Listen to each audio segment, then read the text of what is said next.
Assalamualaikum warahmatullahi wabarakatuh. Perkenalkan, nama saya Karina Kusuma Putri dari kelas 11.1. Pada hari ini saya akan mempresentasikan tentang sejarah, yaitu melawan kuasa negara kolonial.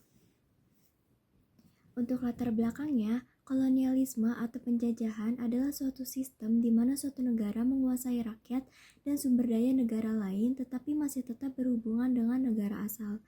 Abad ke-19 merupakan suatu periode baru bagi imperialisme Belanda yang ditandai oleh politik kolonial yang berbeda sekali dengan yang telah dijalankan sebelumnya. Kalau kepentingan Belanda semula terbatas hanya pada perdagangan, maka dalam periode ini Belanda merebut supremasi perdagangan dari orang-orang Portugis, memonopoli perdagangan rempah-rempah. Perjuangan rakyat Indonesia melawan kolonial. Perjuangan rakyat Indonesia untuk melawan kolonialisme dipimpin oleh para penguasa dan tokoh-tokoh lokal yang berkarisma. Era perjuangan rakyat melawan kekuatan kolonial ini terbagi menjadi dua, yaitu periode sebelum abad ke-19 ketika rakyat menghadapi VOC dibubarkan di akhir abad ke-18 dan periode pasca abad ke-19 yaitu era pemerintah Hindia Belanda. Sebelum abad ke-19, perlawanan bangsa Indonesia sebelum abad ke-19 dimulai sejak tahun-tahun awal kepindahan pemerintah VOC dari Ambon ke Batavia.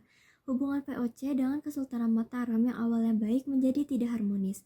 Kehadiran VOC di Batavia seringkali menghalangi kapal dari Mataram yang akan melakukan perdagangan ke Malaka.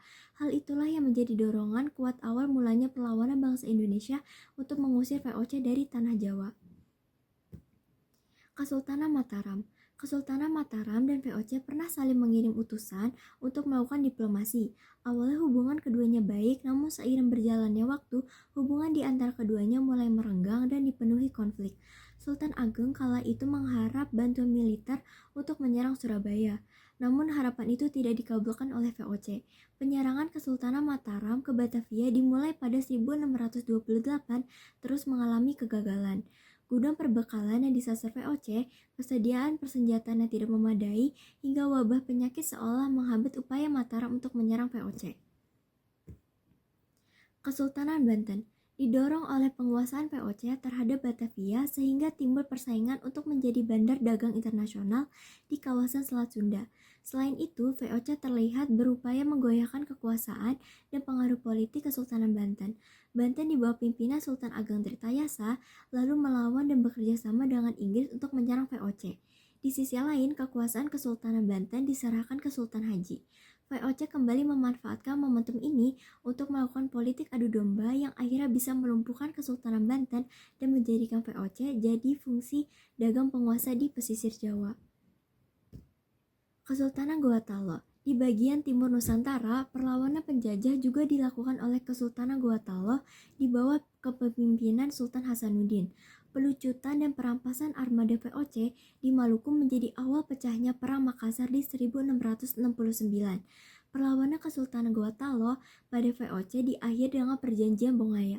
Kesultanan Goa diwakili oleh Sultan Hasanuddin, sedangkan VOC diwakili oleh Cornelis Pilman. Meski dilabeli sebagai perjanjian damai, Perjanjian Bongaya adalah sebuah deklarasi kekalahan Goa dari VOC serta disahkannya monopoli perdagangan barang-barang komoditi yang dikuasai oleh Kesultanan Goa. Setelah abad ke-19, di akhir abad ke-18, VOC mengalami kemunduran hingga kebangkrutan yang menyebabkan kongsi dagang Belanda ini harus bubar. Nusantara yang kala itu telah lama berada di bawah VOC, lalu beralih dalam pengawasan pemerintah Belanda langsung. Situasinya berubah menjadi jauh lebih eksploitatif daripada sebelumnya. Maluku. Ketika Inggris berkuasa di Hindia Belanda, praktik monopoli dan kerja rodi tidak diterapkan. Tetapi setelah penandatanganan Traktat London di 1817, Belanda kembali memberlakukan monopoli cengkeh dan kerja rodi. Hal ini mendorong banyak pemuda Maluku yang dipaksa menjadi tentara untuk bertugas di Pulau Jawa. Kapitan Patimura dan Marta Christina Tiahahu adalah dua tokoh perlawanan terhadap kolonialisme di Maluku. Kedua tokoh ini sering terlibat pertempuran hebat dan berhasil menguasai benteng Dürstedt milik Belanda. Meski begitu heroik, perjuangannya harus berakhir setelah akhirnya Belanda berhasil melumpuhkan dan menangkap keduanya. Jawa berawal dari tindakan Belanda yang memasang patok jalan melewati makam leluhur dan tindakan yang sering sewenang-wenang pada aturan istana dan penduduk pribumi. dimulailah perlawanan rakyat Jawa yang dipimpin oleh Pangeran Diponegoro. Belanda berhasil menang setelah melakukan tipu muslihat dengan menawarkan perundingan damai yang hanya akal-akalan Belanda untuk menangkap Pangeran Diponegoro. Sumatera. Perlawanan rakyat terjadi di Sumatera Barat yang dikenal dengan Perang Padri. Perang ini terjadi di wilayah Kerajaan Pagaruyung akibat adanya konflik internal antara kaum adat dan kaum Padri ulama. Kaum Padri menginginkan agar kaum adat berhenti berjudi sambung ayam hingga mabuk-mabukan. Belanda lalu melancarkan politik adu domba dengan mengajak kerjasama kaum adat untuk melawan kaum Padri.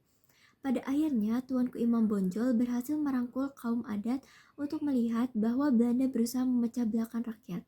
Di Sumatera Utara, perlawanan terhadap penjajah juga berjalan di bawah Sisingamangaraja 12 di tahun 1870 sampai 1907.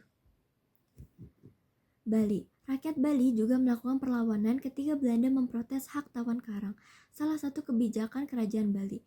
Kebijakan ini memberi hak untuk kerajaan-kerajaan Bali mengambil juga merampas muatan kapal asing yang terdampar di perairannya. Hak tawan karang ini memicu perang Puputa Margarana atau perang habis-habisan antara kerajaan-kerajaan Bali yang dipimpin oleh I Gusti Ketut Jalantik melawan Belanda. Kalimantan. Perlawanan rakyat Kalimantan dikenal dengan Perang Banjar yang berlangsung cukup lama, yaitu sejak 1859 sampai 1905. Pangeran Antasari adalah tokoh perlawanan rakyat Kalimantan terhadap Belanda.